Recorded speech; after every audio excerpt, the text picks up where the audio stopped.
I was stoked when I found out that there was going to be an album night, and I felt like it was a really good night for you because your last album, The Bodies Remember, had that like Body Remembers had that like disco-y feel. So I'm like, how perfect Yeah, so that it's she's on live album. pop, like, well, that's what was so funny about like like there's no way I could, disguise my voice at all. Not that I would try, but like, yes, the ABBA music brings the Debbie Gibson pop sound right out. There's no way. I mean, because I don't know if you probably know that sometimes they put up preview performances, and they put up Fernando by you as like on YouTube a few days before yesterday's episode, and like all of the comments are like, you were trending on Twitter before like the show was over. Oh, that's so cool. People knew. So I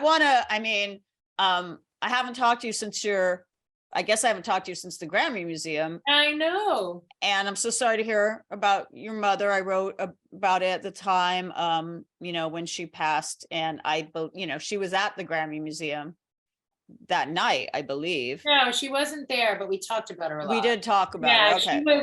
Because she was in a decline. So I'm sorry. She was in the assisted living, but she was still with us. Okay. And that was right before. Yeah, it was October 21.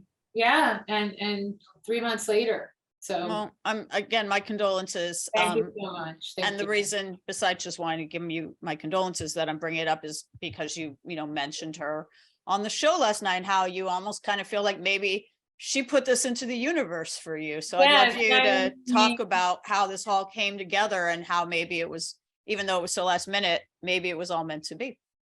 Yeah, I mean, it was the anniversary of my mom's passing, and the few days before, I was feeling really wonky. I was in New York, and I'd done the Carnegie Hall thing with Joey McIntyre and another show, and I was finally on my way home to Vegas, and I literally was like, oh, I am done singing like for the year, because my year hadn't really ended yet into January.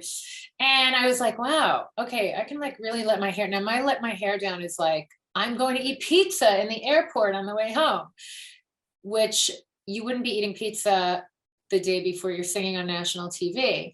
So I was having pizza. I was like crying with my sisters on the phone. It was that 1 year anniversary. I get on the plane, and my manager, Heather, calls, and she goes, are you sitting down? I go, yeah. She goes, in your seat on the plane that's heading to Vegas? I go, yeah. She goes, well, you might need to be in LA if you want to do this, and by the way, the idea of the show has come up before, like they'd have approached me before. And I knew that maybe one of the seasons in the future would be in my cards, but she's like, do you want to fill in for someone on The Masked Singer tomorrow? Someone might have COVID and they're going to test again, but blah, blah, blah, whatever. And so I was like, oh my God, I literally have been crying, eating pizza, and I'm on a plane to Vegas. And how am I getting, anyway, I was like, you know what? Why not? Like, I just feel more and more like life is about moments, and the universe was definitely, or my mom, like for sure. I mean, on the anniversary, it was kind of bizarre that this call came in, but I just felt like, you can prepare for things. And like in a case like this show, like Sarah Evans was unbelievable, and she had one episode.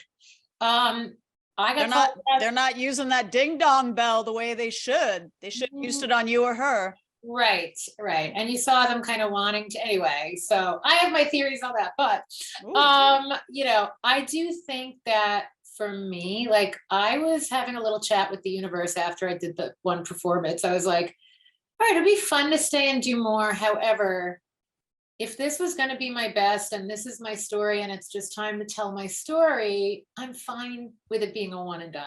Like, and I really felt that way. But yeah, to go back a step.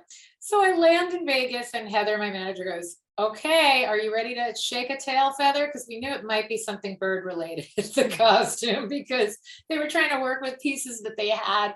Yeah, and the costume already existed. It was like Johnny Bravo. You had to fit the suit.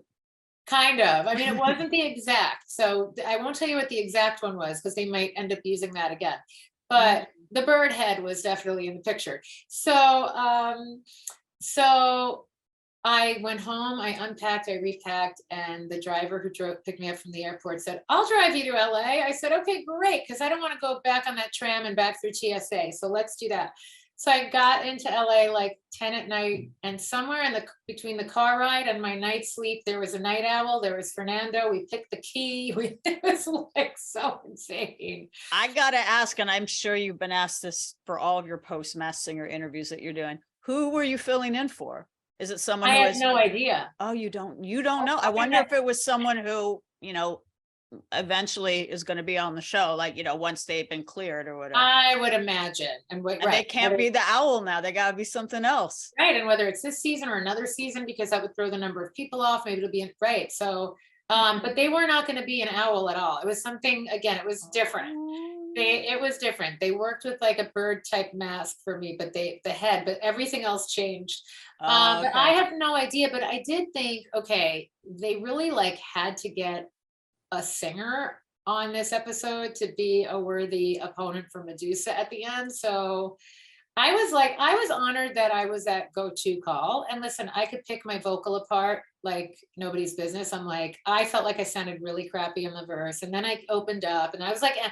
But then when you read people's comments online more and more, and I've said it before, it's like, that's not what people care about. Like, people want to feel your joy and your passion as an artist. They want to connect with you.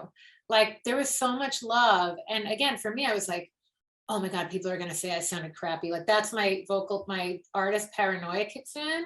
Yeah, but Debbie, we talked about that at the Grammy Museum. You're always so hard on yourself. We talked a bit about your, your health struggles with Lyme disease and stuff, and how you really have, sometimes you struggle with worrying about how, if you're at capacity or whatever, but I can assure you, everyone always thinks you sound great. That's really cool. Thank you. I just like, and by the way, I do my own mental work on, I have a moment where I'm like, oh, I didn't like the way that sounded. And then I go, Deb, you were off a 15-hour travel day and you weren't going to do a Grammy award-winning performance. You were going to fill in, save the day, have a giggle. And I did all of that. Like, I giggled and napped my way through that whole day. I just kept going, oh my God, like, where am I? What am I doing? What am I in this costume for? Like, this is so, it was really surreal to be doing it that spur of the moment. And it was so much fun. Like, I've been on the other side. It's great that Howie Mandel was on too, because he is that mentor, judge, whatever you call it, panelist on America's Got Talent. And that's like the holy grail gig to get, is to be on that side of the table, right? Mm-hmm. But I was so happy to be the one in the mask doing the performing and putting myself out there for the panel that night. I was like, you know what? This is every reason why I ever wanted to get into showbiz, like playing dress up and learning a song on a moment's notice. And it just had all like the great showbiz feels that like fed my soul that day. I wonder, I mentioned the, the health issues you've had with Lyme disease, which we've talked about before. And at the very top of this interview, you said, you're all about kind of taking chances, saying what the hell and seizing the moment, and, taking up a crazy offer like this. Is that something like an attitude you formed in more recent years because of the stuff you've been through, maybe feeling like life is short or strike while the iron's hot? I'm trying to say 1,000%. It's totally shaped how I approach things, because I realize we think we're controlling things, like I'm preparing, and you think by preparing a certain way you're going to control the outcome, and then you start to learn that we're not in control anyway. And there are things like, so, and again, we talked about this at the Grammy Museum. I've had to develop an extreme amount of trust in my abilities, because I was someone who would spend my morning getting to here to perform at here. I want to know I could hit 5 notes higher than what I'm going to hit on the stage and bring it back down. I've now had to learn to come from under it. I come from under things now. I have to conserve energy and kind of tiptoe my way into things, and then I can blow it out, and then I'm recovering again. And so this was that. I mean, this was like, okay, yeah, you could prepare for 3 months, but you've prepared for 35, 40, 50 years. Mm-hmm. Like, And so again, is it ideal? Like my throat was dry and the pizza and the crying but it's like the tone of my voice that is God given, it popped out, and that's what people are trying to guess. It's not a vocal competition, it's a guessing game. Like it's such a fun guessing game. And I feel like, oh, isn't that nice to know? Even if I try to screw my tone up, I can't. Like that's my tone. And so to know that it was so recognizable to people and like ingrained from their childhood really made me feel great. Aw. Well, you mentioned, you've been doing this for 35 or whatever years. You said on the show you're the pop princess OG. And you mentioned how, as a lot of people, but maybe not enough people say, you paved the way for you mentioned Britney Spears, you mentioned Nicole Scherzinger. Actually, I'd say you paved the way for people like Billie Eilish, Olivia Rodrigo, Taylor Swift, like teenage singer-songwriter girls who were not just singing and doing pop, but writing, producing, perform, doing it all. Do you feel that enough people realize that? I mean, you still hold that record with Foolish Beat, and I don't know if enough people, like obviously music geeks know that you've set Guinness records and that you were like the OG pop princess, but I don't know if that's really common knowledge. Maybe being on a show like this will spread that word, but I mean, like when I saw Sam Hollander and Justin Tranter, when they were talking to you and they were talking about me, like, honestly, when people like that know, it's like enough for my heart. Like my songwriter and producer heart is like, I don't really care if everybody in the street knows, but like people who I respect know. They edited it out, but Robin Thicke was saying like, oh my God, when I was that kid trying to make music in my garage, like you were out. And when I hear that, and like Robin Thicke's an artist I think the world of, so to know that he was looking to me for songwriting and producing inspiration as a kid, like if she could do it, I could do it. That makes me so happy. But I don't really need to, like, it's funny. I feel like it would make me sound old and bitter if I was like, do you know I did it first? Like, the thing is, the world moves on, and this generation has their idols and their songwriters. And hopefully, maybe, like, I don't even know if I hope, but it would be lovely to know that, like, a Billie Eilish knows what I did first. But what's interesting? There are some artists, like, I don't mention Carole King enough. I don't mention Carly Simon enough. They are like so much of why I'm here and doing what I'm doing. And I don't mention them because they're almost like a given. Right. It's like they're part of the fabric of music to the point that I'm like, oh, they know they're there.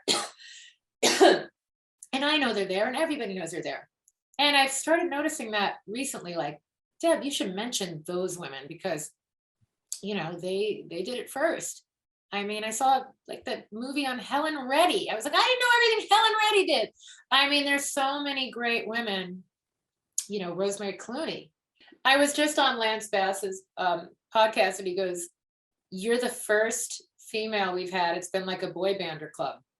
I said, that's so funny because I've always wanted to play Rosemary Clooney. And she was like the only girl who the Rat Pack would let in the club.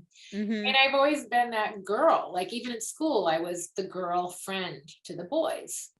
And I love that. But yeah, so, listen, when I've met artists like Pink and Gwen Stefani, they've given me lovely props. Like, but they're so secure in who they are, and they're so evolved as artists, and they've been around for so long. Like they can be generous like that. And I think some of the younger artists are they're on their path. Like they're not thinking about me. And it's okay. It's really also, okay.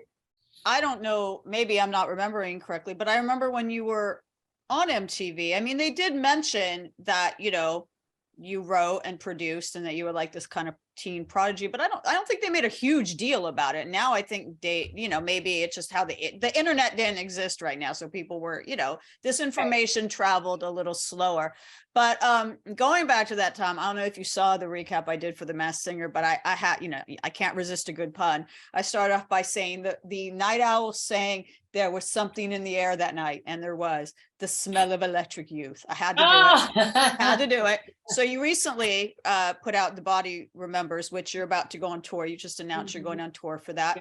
And that was your first studio album of original material in like 20 years. Yes. But I seem to recall that you consider that sort of a sequel or a companion piece to the album Electric Youth in some way. Yeah, there's a feeling about it that I had making Electric Youth, and there's an energy to it.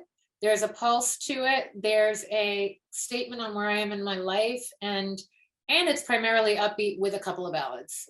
Even though like I've gotten known for the ballads a lot, there's still that element of it's primarily upbeat. It's pretty in your face. And it's like, and oh, by the way, here are the ballads.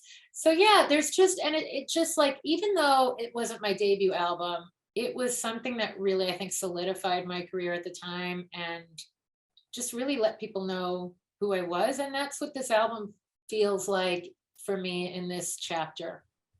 When Electric Youth came out, did people think that the previous album was more out of the blue, was like, were you considered a fluke? Like, was Electric Youth the album where you had to prove like, actually, no. Right, sticking around. Sure. I mean, and I wasn't thinking about that because I was such a naive kid. I was like, oh my God, I did it once. Let me go do it again. Like you're not overthinking at that age, which is a beautiful thing.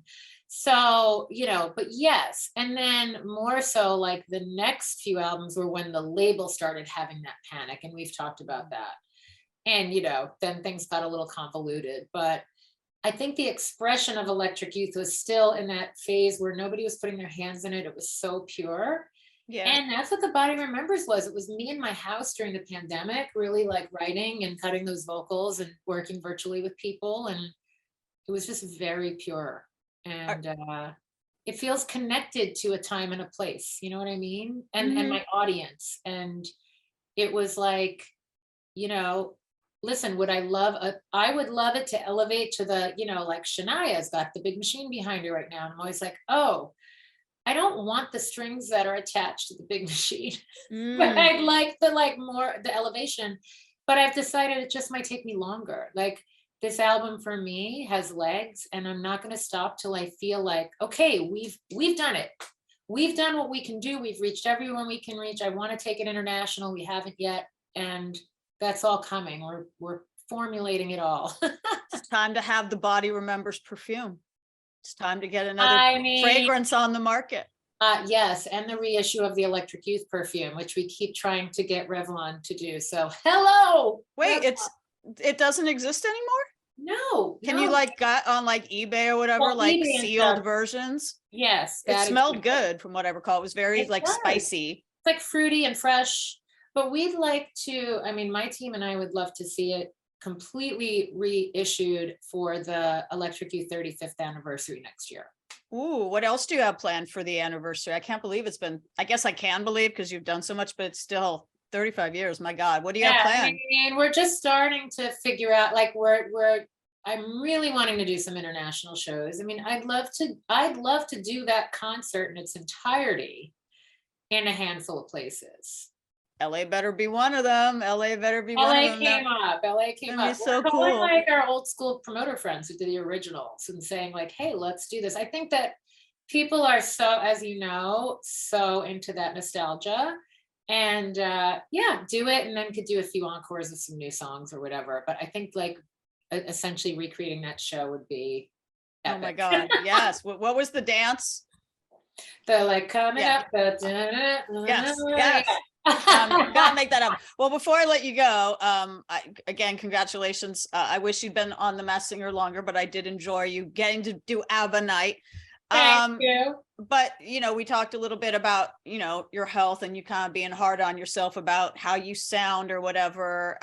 So as you get prepared to do this tour, The Body Remembers, and also possibly this Electric Youth show next year. How are you taking care of yourself so that you feel you're at 100% and you're happy with your performance?